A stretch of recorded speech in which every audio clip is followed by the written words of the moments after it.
السلام عليكم ورحمة الله وبركاته. أهلا بكم أعزائي المشاهدين في قناة فنون الغير المصرية، قناة مصطفى خفاجي. نبتدي بالصلاة على النبي، اللهم صل وسلم على محمد وآل محمد، وبسم الله وبه نستعين. النهاردة إن شاء الله نتكلم على موضوع التحضير. في ناس كتير أوي بتكلمني إن أنا أشرح على موضوع التحضير لحمام الغزار وبالذات الصوافة. إن شاء الله هنتكلم في أول شيء، إن إحنا ندور على الحمامية الشوام. طبعا الشوامة فيها أكتر حمامة فيها غريزة الحنية. فالشوام بقى، ومش أي شوام، لا ده احنا هندور على شوام يعني حمام اللي هو الشامي زي الكركنديات والحلبيات وما شابه ذلك. هندور على الحمامية اللي فيها عظم محمل شوية. ليه بقى محمل؟ لما بنبص على النتاية اللي عظمها محمل بنبص نلاقي الشدق بتاعها واسع، فبتريحنا كتير وبتساعدنا في موضوع الايه، الزق. اما ما بتلاقي حمامية عظمها رفيع زي ما بيقول بلومي، بتبص تلاقي الشدق من جوه ضيق، فما بتديش ما بيبقاش عندها الامكانيات ان هي تقدر تجيب الزغلول الصافي. فتاني حاجة الدكورة. الدكورة لازم تكون بعضم مثلا ايه زي الكريزلات والحاجات دي، بس الحاجات اللي هي ايه اللي جسمها معقول، مش المدببة قوي يعني. وتكون الحمامية عظمها مفروض وعظمها مش مدبب، يعني مش تخين. تاني حاجة بندور على الحمامية اللي شدقها برضو واسع وصدرها عريض. فإن شاء الله أنا عن نفسي بستعمل الطريقة دي في موضوع الزق بتاع الزغاليل بالنسبة للغزار، وبالنسبة للأخص أو للصافي. فأنا باجي بقى بخش على الشوام، بجيب على قد ما بقدر النتاية اللي فيها المواصفات اللي تقدر تساعدني على إن أنا أقدر أفرخ وأطلع الزغلول الصافي بدون أي قلق أو اضطراب. فباجي أعمل إيه بقى؟ بنزل السوق أو أي حد من عند حبايبي بيبقى مثلا عنده نتاية اتنين تلاتة. بالنسبة للشوام بنقي الحمامية اللي عظمها بيبقى محمل شوية، تبص تلاقي الشدق بتاعها واسع. ماشي، دي حاجة. تاني حاجة الحنية بتاعت فرد الحمام ده بالذات في النتي. يعني أنا باجي مثلا إيه أبص ألاقي مع الخبرة ومع الممارسة بلاقي النتي الشوام عندها قوة صبر يا جماعة. آه، بتفضل تجري تمسك الزغلول لحد لما بتجيبه، ما بتسيبوش بسهولة. حتى لو ما عرفتش لما مؤاخذة تجيب الزغلول، والزغلول بيبقى قاعد مثلا قاطع زيادة عن اللزوم أو مكلتم مش عارفة فلا مؤاخذة بتعمل إيه؟ بتسيله من هنا كده لا مؤاخذة في الكلمة زي الريالة كده. المهم ما بتسيبوش إلا متأكدة. عكس الحمام التاني، ممكن تبص تلاقيه إيه، يقعد يعافر مع الزغلول، آخر لما يزهق يسيب الزغلول وما يكملوش ويفضل يدوس عليه. فميزة بقى الشوام في النقطة دي. أنا بحب بقى الشامي بس- بسبب الإيه؟ بقصة إن هو حنيته زاد عن اللزوم. أما بالنسبة للذكورة فأنا بدور على الكورة شدها عريض وعظمها مفرود، بحيث إن أنا ما يكونش تخين. لأن أحيانا 90% من الحمام المدبب اللي هو عظمه تخين تبص تلاقيه بيمسك الحمامية، بيلوي الحمامية، بيخلي العظم راكب على بعضه، يخليه مؤذى مش مظبوط. فدي كنا بنعاني منها برضو كتير. فاحنا لاحظناها ان الشوام دي اهم حمامايه تديني الفتره الاولى عقبال ما الزغلول يبتدي عظمه ينشف.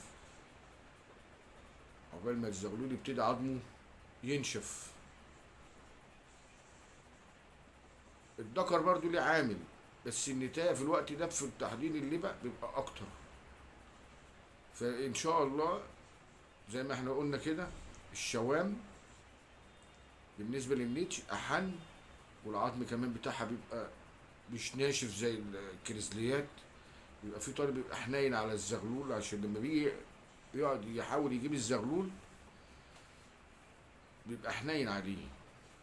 غير العظام، العظام بيعافر بيمسك العظم بيروح لافف العظم، تبص تلاقي طالع الزغلول العظم بتاعه ألوأ.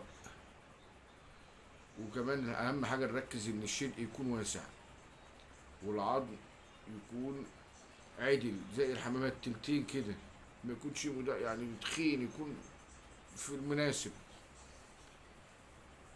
دي حاجة. في ناس بتقول لي يا عم مصطفى ده احنا الزغاليل مش عارفة تيجي معانا لا إلا الأسوس الكبيرة بتقع عشان الطريقة غلط. يعني أنا دلوقتي باجي، ربنا كرمني بقص تحضير في المواصفات اللي أنا عايزها، باجي أروح أعمل إيه؟ بدي الدكر الانتاية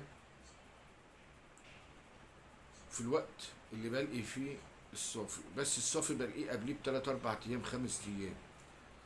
ليه؟ الصوافة والغزار الحصى بتاعهم عزيز شوية، فأنا باجي أروح مدي الإيه، لاقيهم الأول، وبعدها بتلات أربع أيام أروح ألاقي التحضير. أبص ألاقي الميعاد متقارب، بيخلف معايا يوم أو اتنين أو تلاتة، مش هتفرق، عادي يعني. وإن شاء الله بالنسبة بقى للكلفة، بيقول لك بس التحضير بيقع، ما بيجيبوش الزغلول، ما بيكملوش مع الزغلول. ما هو في حامل برضه. يعني انا لما باجي امسك القص اكلفه، بسيب القص يتكلف لحد لما خلاص ويروح رايح على المسقه شارب، يبتدي يروح على الزغلول، بروح انا شايل المعلف، بروح انا شايل المعلف. اصبح ان الذكر والنتايه بيروح على الزغلولين، بيزقوهم، وبيبقى كده هم دماغهم متفرغين في الحمام ان هم يزقوا الزغلولين. بعد ما بيخلصوا زق وتمام التمام، بروح جايب لهم برضو شويه في المعلف خشن، بروح مديهم لهم، برجع المعلف تاني. ممكن ياخد معايا وقت، بس انا ايه، عشان اقدر احافظ على القص التحضير واحافظ على الزغلولين. لان في ناس بتيجي تكلف بيقول لك مجرد ما بروح على المسقى بقشط وبروح قالب المعلف واخد بعضه ونازل. ده غلط، ما ينفعش. انا المفروض انا بستنى لحد لما هم ياكلوا زغلولينهم، بعد كده بروح حاطط المعلف تاني. ما فيهاش حاجه لما اقعد اشرب سيجاره كده في الهوا واقعد لحد لما ياكلوا تاني. بيجي عليا الصبح تبص تلاقي ايه، الزغلول واكله، الحمام واكل، وتبص تلاقي الاهالي بيبقى فيها شويه ايه، فضلات كده هنا لبه، بيروح مدينهم للايه، للزغلولين. اصبح ان ايه، ان الحمام بصحته. قبل ما نطلع الصبح بروح امدي ايه، 50 كده، بدي كل واحد ايه، شويات. بعد ما بكلف بروح شايل انا الايه، المكلف، بروح اكله زغللهم، بروح جاي حاطط لهم شويات برضو كده، طبعا على قد طاقتهم. وبعد كده باخد بعض واقشط واروح نازل. هي كل الشغلانه ما بتاخدش نص ساعه. سليم. ده عشان اقدر احافظ على التحضير واحافظ على الزغلولين. في واحد بقى يروح جاي عامل ايه، اول ما الحمامتين يروحوا ياكلوا الزغاليل بيروح مقشط، وكان الله بالسر العليم. طب ازاي يا عم؟ دلوقتي الحمامتين دول التحضير راحوا زقوا الزغلولين، و100 فل و14، اصبح ان الحصانه بتاعتهم فضيت. هم فين بقى؟ هياكلوا ازاي؟ هيفضلوا لتاني يوم معدتهم فاضيه؟ استحاله. يبقى احنا كده هتبص تلاقي القص عمال يخس وتعبان، ومفهوش جهد ان هو يزق الزغلول. هيجي تاني يوم هياكل هو ولا هياكل الزغلول؟ ما انا هعمل نفس الحركه، هشيل المعلف، وبعد كده هيخش هو هياكل الايه، هياكل الزغاليل وبعد كده هو شكرا. بص تلاقي التحضير بيقع، فده غلط. انا الاول بعمل ايه؟ بروح ماكل الحمام، بعد ما بيتكلف الاقيه راح على المسقه، خلاص كده هو ايه، هيبتدي يخش مرحله الزق. الدكر او النتايه نفس القصه، بروح واخد بعضي وشايل المكلف، بيخش الزغلول ويخش التاني على الزغلول، بياكلوا الاتنين، خلاص تمام. اصبح ان معدتهم فضيت، اروح انا داخل بقى ايه، مزود لهم شويه ليهم هما، بعد ما بيتكلف وتمام التمام ويخش على المسقه وتمام 100 فل و14، ويبتدوا يحضنوا على زغاليلهم، بروح شايل المكلف. بيجي تاني يوم بتبص تلاقي في الحصانه بتاعتهم شويه فضلات كده بايتين، بيروح مدينهم ايه للزغلولين دول زي تصبير عبال ما انا بطلع. بروح طالع الصبح اروح مدي ايه في 5 دقايق كده كل واحد شويه شويه شويه شويه، بحيث ان هم ياكلوا الزغاليل، يبقى السناده. واجي اخر النهار بشتغل برضو نفس الايه القصه اللي انا عملتها بالليل كده، ان احنا نقدر نحافظ على الزغلولين وهنقدر نحافظ على الايه على التحضير، مش هيقع مننا. لكن بالطريقه اللي بيمشي بيها الغواي نرجع نعاني ونقول الحمام ما بقاش زي زمان، الحمام مش عارف ايه، لا مفيش الكلام ده. هي الطريقه السليمه، الطريقه الصحيحه، ان احنا ناكل الزغاليل الحمام الاول، نروح داخل على الزغاليل نشيل المعلف عشان المؤاخذة ما يتزبلوش فيه. يعني مفيش فرد حمام بعد ما ياكل ويروح جاي مدي ظهره للطاجن للمعلف ويروح مزبل فيه، يسيب كده الاكل باظ، مينفعش ياكلوه تاني او التاني ياكل منه. بروح شايل مقشط، يروح على زغاليلهم ياكلوهم 100 فل و14، بروح حاطط لهم انا بقى ايه شويات بس خشن. بروح بيقعد لتاني يوم نفس القصه بقى، الصبح يروح فاضل بقى شويه في الحصانه كده، بيروح مديلهم زي فطار. انا بكون طالع بعديها مثلا بساعه او ساعتين، بروح حاطط شويات كده بحيث ان هو ايه يقدر يقاوم طول اليوم عقبال ما انا اجي، وفي نفس الوقت يكونوا هم ايه شبعانين وحصانتهم مليانه. والله والله لما تيجي تعمل هذه التجارب لا هتلاقيني انا صح. يبقى احنا نمره واحد هننقي ايه الحمام الشوامه، النتي او دكوره، اهم حاجه يكون فيها جداء واسعه، يكون العظم بتاعها ما يكونش رفيع، عشان الرفيع بيبقى تلاقي الشدق من هنا ضيق. فلما يكون العظم محمل ويكون لما الشدق بتاعها واسع، بيضطر الزغلول بيخش وياخد اريحيته في الايه في الزق. ولو الزغلول طالع عاصي، يعني طالع مثلا مبرشم مفهوش عظم، طالع عقده زي ما بنقول، هي هتعمل ايه بقى؟ الحنيه بقى هنا ليها عامل، بتروح لمؤاخذه مسيله له من هنا كده لحد لما الزغلول ياكل. دي انا لاحظتها في الشوامه يا جماعه من خبرتي، لان انا بقعد اراقب الحمام وانا قاعد، لازم الغاوي يقعد يراقب. مفيش حد طلع يتعلم بسهوله. الغوايه القديمه لما طلعت لما مؤاخذه كانت بتتابع الحمام، اتعلمت من الحمام.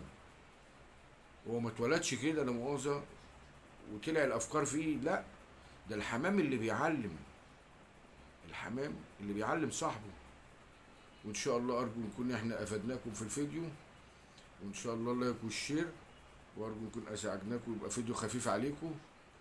ولو عملنا كلنا بالنصيحه دي صدقني هننتج حمامية حلوة وكويسة، والله الموفق. آه، طبعا في واحد بيقول لي انا جبت حمامية كذا كذا، قلت له لا وحشة ما تنفعش. ليه؟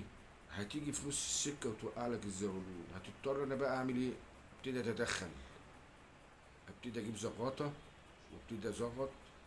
طب وانا في ناس تقول لك شغلي مفيش وقت، يا دوبك انا باجي اقعد شوية مع الحمامتين بفك الكبت اللي بيبقى طول النهار معايا في الشغل والمشاكل، فما بصدق فاجي الاقي مشاكل برضو في الغية. فاحنا بنقول الاشداء تكون واسعة، عظم يكون محمل تخين في الشوامة. اما بالنسبة للعظم التلتين في الاستراليات التلتين اللي هو زي الكريزلات، العظم الرفيع مش التخين قوي، مش المدبب اللي هو يمسك لي زي ما بيقولوا يلويه. واهم حاجه الاشداء تكون واسعه. وشكرا، والى اللقاء في فيديو اخر، وارجو نكون متعناكم. والسلام عليكم ورحمه الله وبركاته.